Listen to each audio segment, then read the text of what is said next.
Rainbow hospital silver Jubilee offer లో భాగంగా ఈ డిసెంబర్ 31, 2024 లోగా రిజిస్టర్ చేసుకున్న వారికి IVF కేవలం 99,000 రూపాయలకే పొందండి.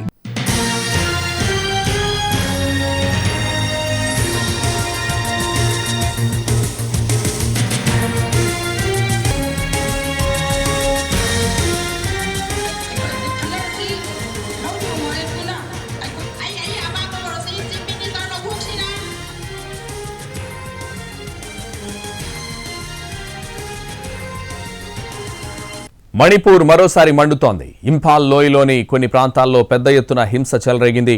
ఆందోళనకారులు 2 మంత్రులు 3 ఎమ్మెల్యేల ఇళ్లపై దాడులు చేశారు. వారి ఆస్తుల్ని ధ్వంసం చేశారు. ఇంఫాల్ పశ్చిమ జిల్లాలోని సగోల్ బండ్లోని ఎమ్మెల్యే RK ఇమో ఇంట్లో ఫర్నిచర్ అద్దాలను పగలగొట్టారు. మణిపూర్లో ఉద్రిక్త పరిస్థితులను అదుపు చేసేందుకు చర్యలు చేపట్టారు. ఇంఫాల్ ఈస్ట్, వెస్ట్తో పాటు బిష్ణుపూర్, తౌబాల్, కక్షింగ్, చుర్చంద్పూర్ జిల్లాల్లో 2 రోజుల పాటు ఇంటర్నెట్ నిలిపేశారు. ఇంఫాల్లోని జిరిబామ్ జిల్లాలో 3 మహిళలు 3 పిల్లలను కిడ్నాప్ చేసి హత్య చేశారు కుకీ మిలిటెంట్లు. మణిపూర్, అసోం సరిహద్దుల్లోని మారుమూల గ్రామంలో వీరి మృతదేహాలను గుర్తించారు. 6 హత్యలతో ఇంఫాల్ లోయలోని కొన్ని ప్రాంతాల్లో పెద్ద ఎత్తున హింస చెలరేగింది.